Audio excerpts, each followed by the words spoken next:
Hi everyone, welcome to Viji cooks. ನಾನಿವತ್ತು ಚನಾ ಮಸಾಲ ರೆಸಿಪಿನ ನಿಮ್ಮ ಜೊತೆ ಶೇರ್ ಮಾಡ್ತಾ ಇದ್ದೀನಿ. ನೀವು ಕೂಡ ಈ ರೆಸಿಪಿನ ನಿಮ್ಮ ಮನೇಲಿ ಟ್ರೈ ಮಾಡಿ ಆ್ಯಂಡ್ ವಿಡಿಯೋ ಲೈಕ್ ಆದರೆ ಪ್ಲೀಸ್ ನನ್ನ ಚಾನಲ್ಗೆ ಸಬ್ಸ್ಕ್ರೈಬ್ ಮಾಡಿ ಸಪೋರ್ಟ್ ಮಾಡಿ. ಸೊ ಇದಕ್ಕೆ ಬೇಕಾಗಿರುವಂಥ ಇಂಗ್ರೀಡಿಯೆಂಟ್ಸ್, ನಾನು ಒಂದು ಈರುಳ್ಳಿನ ಈ ಥರ ಸಣ್ಣದಾಗಿ ಕಟ್ ಮಾಡಿ ಇಟ್ಕೊಂಡಿದ್ದೀನಿ, ಇನ್ನೊಂದು ಈರುಳ್ಳಿನ ಈ ಥರ ಉದ್ದಕ್ಕೆ ಕಟ್ ಮಾಡಿ ಇಟ್ಕೊಂಡಿದ್ದೀನಿ ಆ್ಯಂಡ್ 2 ಟೊಮೆಟೊನ ಕಟ್ ಮಾಡಿ ಇಟ್ಕೊಂಡಿದ್ದೀನಿ, 2 ಹಸಿಮೆಣಸಿನ್ಕಾಯಿ ಆ್ಯಂಡ್ ಒಂದು ಸ್ವಲ್ಪ ಕೊತ್ತಂಬರಿ.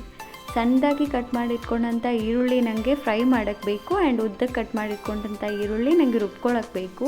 ಆ್ಯಂಡ್ ಈ ಕಡೆ ಸ್ಪೈಸಸ್ ಬಂದು 2 ಏಲಕ್ಕಿ ತೊಗೊಂಡಿದ್ದೀನಿ, 1 ಅನಾನಸ್ ಹೂ, 1 ಪಲಾವ್ ಎಲೆ, 2 ಇಂಚಷ್ಟು ಚಕ್ಕೆ ತೊಗೊಂಡಿದ್ದೀನಿ, 1 ಟೇಬಲ್ ಸ್ಪೂನ್ ಆಗುವಷ್ಟು ಧನಿಯಾ ಪುಡಿ, 1 table spoon garam masala, 2 spoon ಖಾರದ ಪುಡಿ ಆ್ಯಂಡ್ 1 ಸ್ಪೂನ್ ಆಗುವಷ್ಟು ಜೀರಿಗೆ. ಇದೆಲ್ಲ ಸ್ಪೈಸಸ್ಸು ಚನಾ ಮಸಾಲ ಮಾಡೋಕ್ಕೆ ಬೇಕಾಗಿರುವಂಥ ಇಂಗ್ರೀಡಿಯೆಂಟ್ಸ್. ಆ್ಯಂಡ್ ಈ ಕಡೆ 1 ಕಪ್ ಆಗುವಷ್ಟು ಕಾಬೂಲಿ ಕಡಲೆನ ನಾನು ಓವರ್ ನೈಟ್ ಸೋಕ್ ಮಾಡಿ ಇಟ್ಕೊಂಡಿದ್ದೆ. ಸೊ ಇದು ಓವರ್ ನೈಟ್ ಸೋಕ್ ಮಾಡಿದ್ರೇ ಸ್ವಲ್ಪ ಸಾಫ್ಟ್ ಬರುತ್ತೆ, ಈ ಕಡಲೆ ತುಂಬ ಗಟ್ಟಿಯಾಗಿರೋದ್ರಿಂದ. ಸೊ ನಾನು ನೆನೆಸ್ಕೊಂಡಿದ್ದಂಥ ಕಡಲೆನ ಒಂದು ಕುಕ್ಕರಿಗೆ ಹಾಕ್ಕೊಂಡು 1 ಟೇಬಲ್ ಸ್ಪೂನ್ ಸಾಲ್ಟ್ ಹಾಕ್ಕೊಂಡು 6 ರಿಂದ 8 ವಿಷಲ್ ಕೂಗಿಸ್ಕೊಳ್ತಾ ಇದ್ದೀನಿ. ಸೊ ಇದು ಗಟ್ಟಿಯಾಗಿರೋದ್ರಿಂದ ಸ್ವಲ್ಪ ಜಾಸ್ತಿ ವಿಷಲ್ ಆದ್ರೇ ಸಾಫ್ಟ್ ಆಗುತ್ತೆ. ಸೊ ಇವಾಗ ಒಂದು ಪ್ಯಾನ್ಗೆ ಆಯಿಲ್ ಹಾಕ್ಕೊಂಡು ಎಣ್ಣೆ ಕಾದ ಮೇಲೆ ಈರುಳ್ಳಿ ಹಾಕ್ಕೊಳ್ತಾ ಇದ್ದೀನಿ. ಈರುಳ್ಳಿ ಸ್ವಲ್ಪ ಕಲರ್ ಚೇಂಜ್ ಆದಮೇಲೆ ಹಸಿಮೆಣಸಿನ್ಕಾಯಿ ಆ್ಯಡ್ ಮಾಡ್ಕೊಳ್ತಾ ಇದ್ದೀನಿ. ನೆಕ್ಸ್ಟ್ ಟೊಮೆಟೊ, ಇದೆಲ್ಲನೂ ಹಾಕ್ಕೊಂಡು ಸ್ವಲ್ಪ ಮೆತ್ತಗಾಗೋವರೆಗೂ ಚೆನ್ನಾಗಿ ಫ್ರೈ ಮಾಡ್ಕೋಬೇಕು.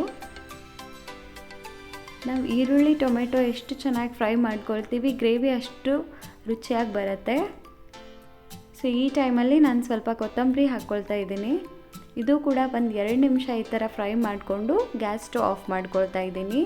ಇದೆಲ್ಲನೂ ಕಂಪ್ಲೀಟಾಗಿ ಕೂಲ್ ಆದಮೇಲೆ ಒಂದು ಮಿಕ್ಸಿ ಜಾರಿಗೆ ಹಾಕ್ಕೊಳ್ತಾ ಇದ್ದೀನಿ.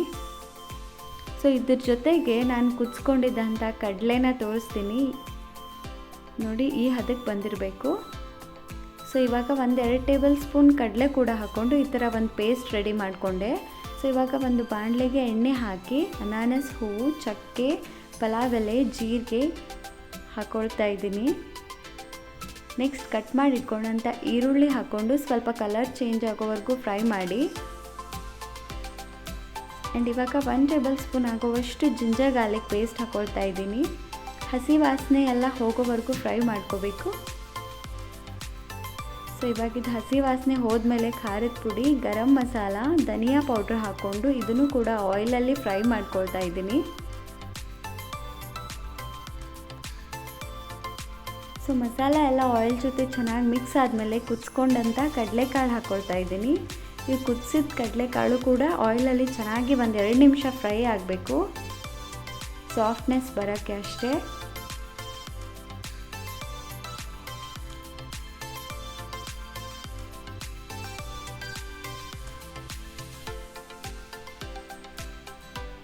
ಸೊ ಇದು 1-2 ಮಿನಿಟ್ಸ್ ಫ್ರೈ ಆದಮೇಲೆ ನಾನು ರುಬ್ಬಿಟ್ಕೊಂಡಂಥ ಮಸಾಲೆ ಆ್ಯಡ್ ಮಾಡ್ತಾ ಇದ್ದೀನಿ. ನಾನು ಜಾಸ್ತಿ ನೀರು ಬಳಸ್ತಾ ಇಲ್ಲ, ಮಸಾಲೆ ರುಬ್ಕೊಂಡಿರ್ತೀನಲ್ವ ಅದೇ ಜಾರ್ಗೆ ಎಷ್ಟು ಹಿಡಿಯುತ್ತೋ ಅಷ್ಟು ನೀರು ಹಾಕ್ಕೊಂಡು ಈ ಕಡಲೆಕಾಳಿಗೆ ಮಿಕ್ಸ್ ಮಾಡ್ಕೊಳ್ತಾ ಇದ್ದೀನಿ. ಜಾಸ್ತಿ ನೀರು ಹಾಕಿದರೆ ಗ್ರೇವಿ ಅಷ್ಟೊಂದು ಥಿಕ್ ಬರೋದಿಲ್ಲ ಆ್ಯಂಡ್ ರುಚಿನೂ ಚೆನ್ನಾಗಿರೋದಿಲ್ಲ. ಸೊ ಕಡಲೆಕಾಳು ರುಬ್ಬೋವಾಗ ಹಾಕ್ಕೊಂಡಿರ್ತೀವಿ ಅಲ್ಲ, ಸೊ ಥಿಕ್ನೆಸ್ ಆಟೋಮೆಟಿಕ್ಕಾಗಿ ಬರುತ್ತೆ. ಸೊ ಈ ಟೈಮಲ್ಲಿ ರುಚಿಗೆ ಎಷ್ಟು ಬೇಕೋ ಅಷ್ಟು ಸಾಲ್ಟ್ ಆ್ಯಡ್ ಮಾಡಿಕೊಂಡು ಒಂದು 5 ರಿಂದ 10 ನಿಮಿಷ ಲಿಡ್ ಕ್ಲೋಸ್ ಮಾಡಿ ಬೇಯಿಸ್ಕೊಂಡ್ರೆ ಚನಾ ಮಸಾಲ ರೆಡಿ ಆಗುತ್ತೆ. ಸೊ ನೀವು ಕೂಡ ಈ ರೆಸಿಪಿನ ಟ್ರೈ ಮಾಡಿ. Thank you.